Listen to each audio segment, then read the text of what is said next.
Hello friends, non veg నాన్న ఇన్స్టాడీ అయితే black చేయడం అయితే జరిగింది. ఆంధ్ర తెలంగాణలలో ఎక్కువ పోలీస్ స్టేషన్లో కంప్లైంట్ ఇవ్వడం వల్ల ఇది జరిగింది. ఇంకా ఇకపైన యూట్యూబ్ ఛానల్స్ రెండు కూడా బ్యాన్ చేయాలనైతే పోస్టులు పెడుతున్నారంట.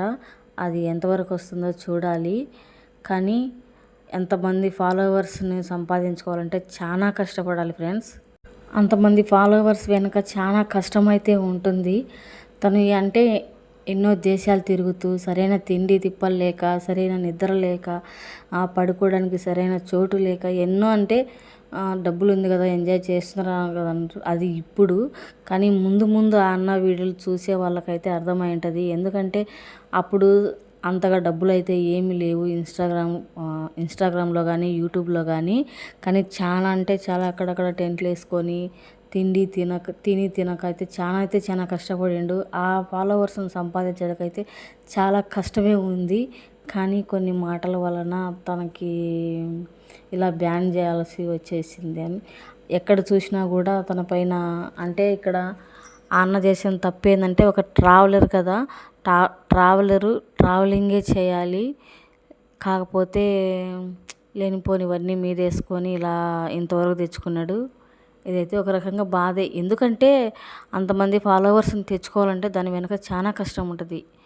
కష్టం లేనిది ఏది రాదు. ఎక్కడ ఏ పనిలోకి పోయినా కూడా కష్టం లేనిది ఏది లేదు.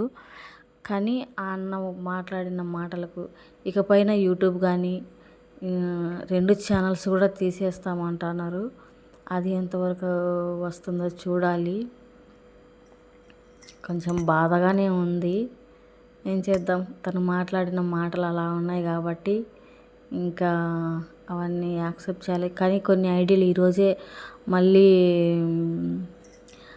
క్రియేట్ అయ్యాయి. కొన్ని ఫ్యాన్ పేజీ అంటూ అలా కొన్ని క్రియేట్ అయ్యాయి. చూద్దాం ఎంతవరకు వస్తుందో.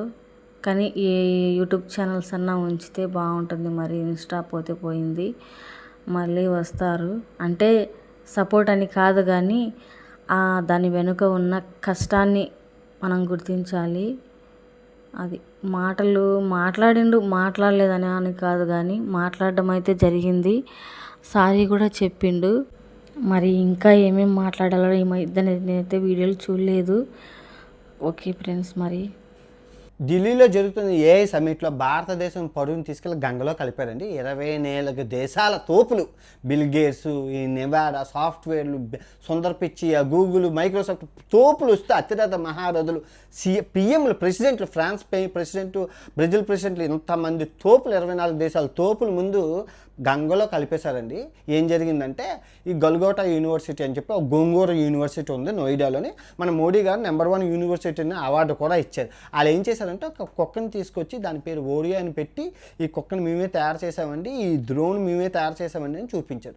తెరమ చూస్తే చైనా ట్విట్టర్లో పెట్టింది, అది మీరు తయారు చేసింది కాదరా, మాదిరా, మేము తయారు చేసింది, అది 2.5 లక్షల పేరుతో 100 డ్రోన్లు పంపిస్తాం, అది దాని పేరు ఓరియో కాదు, దాని పేరు గో2 అని పెట్టింది.